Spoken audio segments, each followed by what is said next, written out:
Happy International Fairy Day! You may be able to hear that my voice is a little rough. I will talk about that in the reactions. This has been a little bit of a challenge this week, but I'll mention more of that in the reactions. Sorry, I'm not running quite up to speed. Anyway, so when I do a new costume, this is a new costume. When I do a new costume, I typically do 3 different videos. The first one is the bit. What do I normally talk about with people? The second one is the making of, because there are some people who are interested in hearing how things are put together and where I get stuff and et cetera, et cetera. And then the third one is reactions. Typically, if I've done a costume before, it's all reactions, which is what I've done for many of the previous ones from this year. This will be the bit. The other thing you need to know about the bit is when I construct the bits, I don't just construct a little tiny piece. I usually have a lot of little things I can pad in, take out, depending upon my perception of what the length of the interaction should be. And so the bit is really just set up for if it's going to be more than just hi and bye.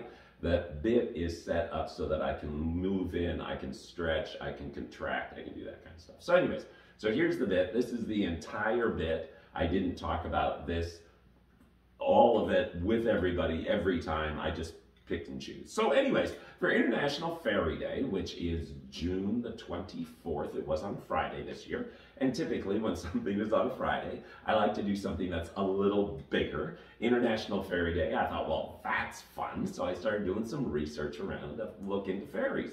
And in fact, there were things I didn't know. I didn't realize there were so many races of male fairies. We typically think of fairies as being female, like Tinkerbell and their little thing with their little wings and their little wand. But in fact, there are male fairies. Leprechauns are male fairies. So it's like, oh, there you go. Anyways, I came across this race of fairies. My voice is a little weak and I may cough a little bit. I'll talk about that in the reactions.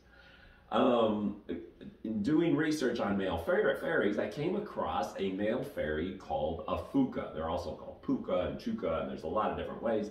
I settled on using the phrase Fuka. It's P-H-O-O-K-A because I kind of like that pronunciation. The Fuka normally manifest themselves as big black horses.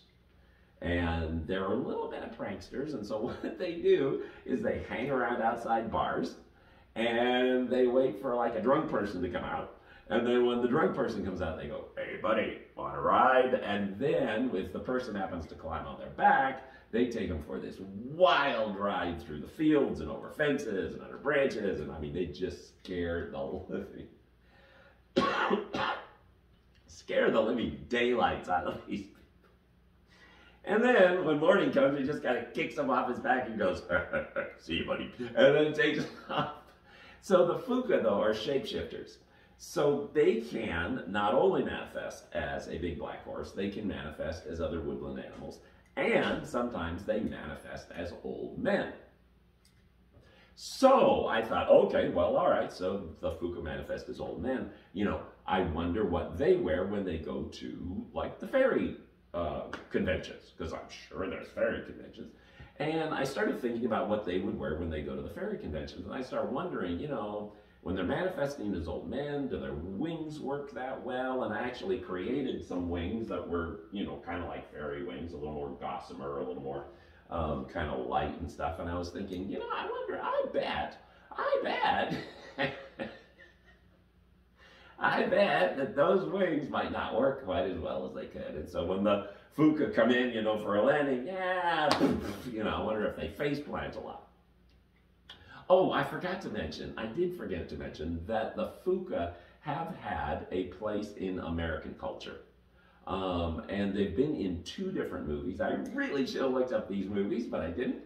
There was a movie with Jimmy Stewart and Harvey the Rabbit, which was a rabbit that only he could see. That was a Fuka.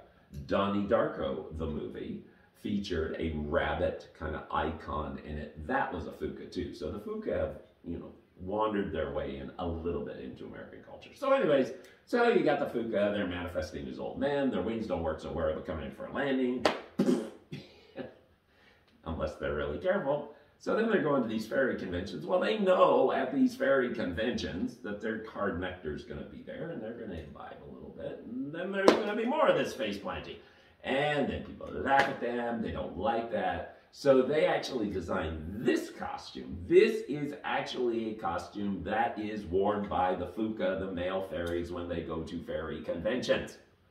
Okay, which is not without precedent.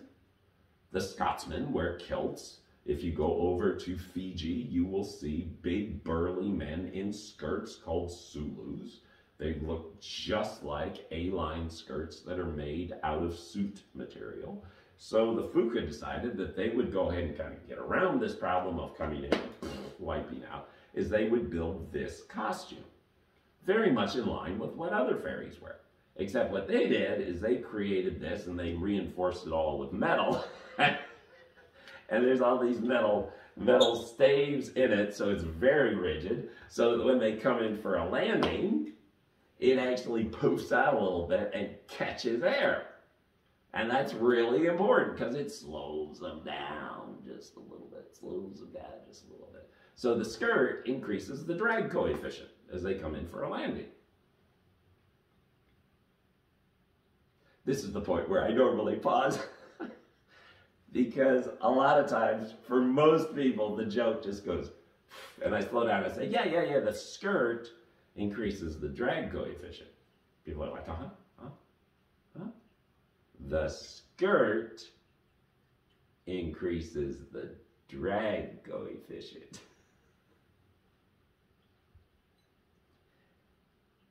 So there you go. Happy International Fairy Day. I just have to find my clicker now.